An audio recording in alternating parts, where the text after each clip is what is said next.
Hey, what's up, guys? It's Tyler here. I'm going to be working on the Challenger today. There's a lot of little things that need to be done in order for it to be running next week.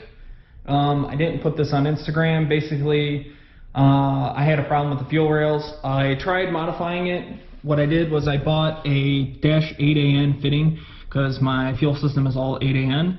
And I cut the ends off here and I put a 8AN fitting on it.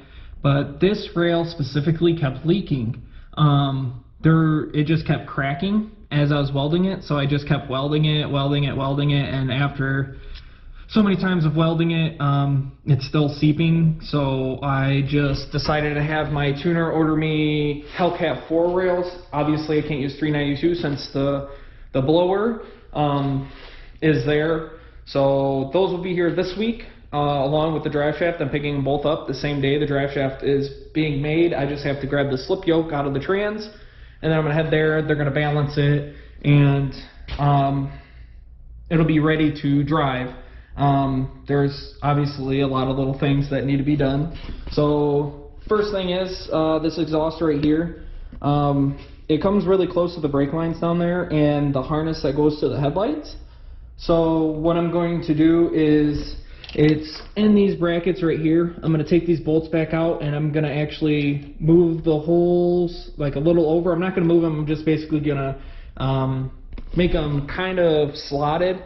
That way it can just move over this way, just a hair, probably like, I don't know, that much. So it's not going to mess with anything. Plus if I move that over, the compressor housing can go more down and then it can angle in more of a 90 into the throttle body. Then I need to get throttle body bolts. I have 2 on there right now, but they go like 3 or 4 threads in, so they're basically just holding it on. That it would not take any boost whatsoever. It probably would blow off. I mean, it'd be pretty crazy, but not something I want to have happen. And then there's also a couple little things that I'm gonna have to figure out. So I got this harness and it was cut. So right here is the coolant temp sensor plug, no plug, and then this map sensor plug right here has been cut also. Right, I can't even get my fucking finger in there. So that map sensor plug, which is right there, is gone. So those need replaced, and that goes to here. But we're gonna try and see if we can, not me, because I'm not smart in this shit. My tuner is going to try and see if he can convince the car it has no blower, so that way hopefully instead of going off of 4 map sensors we can go off of 1, and then we can figure out what map sensor that it is going off of, and it should help quite a bit. But yeah, I think that's pretty much it. I'm going to wrap this exhaust. I also have, I don't know if I have it out, I don't. But I have this DEI titanium wrap that I used on the last kit, and it seemed to keep the exhaust really cool, so that part is going to be getting wrapped, this part right here, just until the V-band. I'm not going to wrap anything else. I'm just going to leave it unless I need to, but I don't think I need to. There's not anything that goes over there. It is going to get hot, but it should be fine. But yeah, I think that's it. So then, the feed is already done. This was too short, but my pre-existing one was still there, so we just kind of added on to it. And then that'll just go to the turbo like right here, and then the drain. I drilled and tapped the pan, which is probably the sketchiest shit I've ever done. Yeah, sketchiest shit I've ever done, because it's, you know, it's one of those things that if you fuck up, I mean, your pan's you probably have to take it off, clean it out, weld the bung on, and I don't want to do that.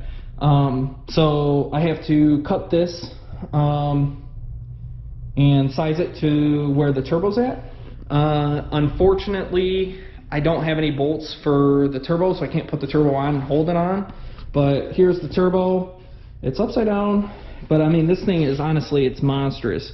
And I'll probably only run this for maybe a year, and then I'll probably end up going bigger. It all depends on how well the car runs with this turbo. Hopefully it runs well. But yeah, like the 4th time, I'm gonna go to a time lapse and watch me do stuff.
Alright, what's up guys? So I just got back from the hardware store. I decided to go a little different. So instead of having to re-drill these holes, I started to. I just didn't like the way it was going.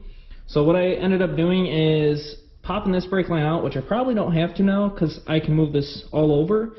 I started bending the brake lines. So what I think I'm going to do is I'm going to take two P-clamps. I'm going to move these over. I might take this plastic piece off. I'm going to move this over. I'm going to take two P-clamps, put self-tappers on, one right here and then one over here to hold it away, and that should bring the exhaust away from this.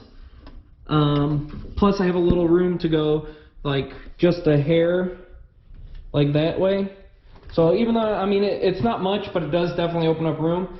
And then I will take the old drive shaft shield I have, reform it and put it over that to keep it down or keep the heat away from it. And then the exhaust is going to get wrapped also, so it should really keep the heat off the brake lines. So while I was at the hardware store, anyway, also I ended up grabbing bolts for this, but I forgot red silicone. I don't know why, but it was just one of those things that it escaped my mind. But if I get to a point where I can put the red silicone on and the turbo on, I might do it. I need those stainless clamps for the exhaust rack. I don't have those, so I might have to order them. If anything, it's cool. It comes Monday, Tuesday, I can get that done, get the turbo put on fully, and then everything should be good to go for Wednesday for startup and seeing if the trans works, really. Just putting it in drive, not even seeing if it works, because I know it works, but putting it in drive, watching the car move, checking all of that. I have some cables under there that I have to hang up that are in the drive shaft tunnel. It's the shift cable and the trans-bake wiring, so I'll have to get that done. I did end up, the last day this was at the shop, I ended up running the cooling hose for the icebox. So these are 1 inch, right there, 1 inch inner diameter. It is overkill, kind of. These are 3/4 on the blower, so hopefully I don't tear that. It is pretty thick. That's what she said. There it is. So, I mean, it is pretty thick, so it shouldn't cut at all. But I have to run that. I drilled 2 holes through this box right here that is the blower fan. I drilled 2 holes, ran it through. It's going to be ran next to the passenger seat, straight back to the ice tank. The fittings on the pump are 1 inch. That's why I decided to go 1 inch. I didn't want to step it down from the pump. If If anything, I wanted the pump to flow as good as it could, but I mean, either way, it probably is it's gonna be restricted here. But I think it'll do fine. Anyways, back to this stuff. Enjoy.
Okay, so I got the brake line relocated.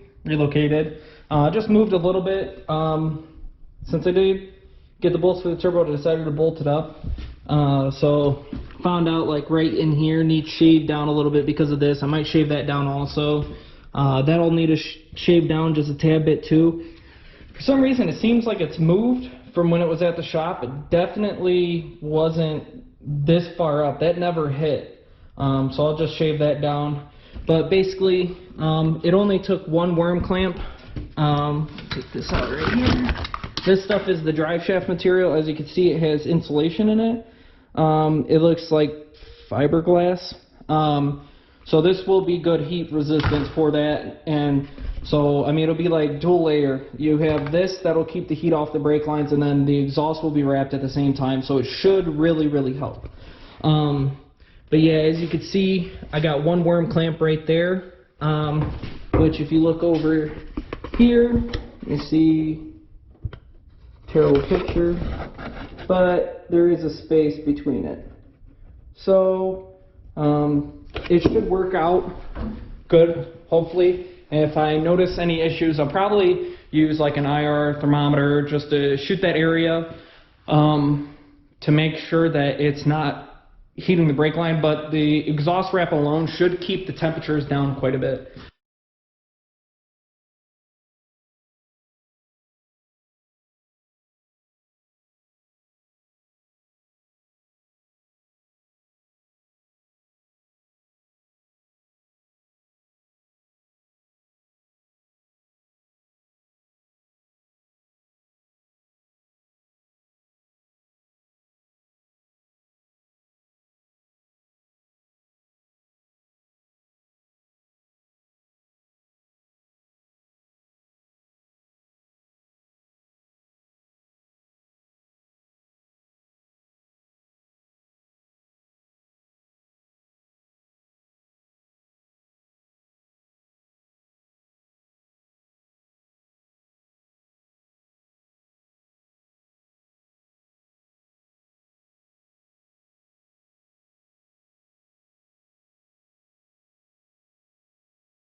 stay tuned.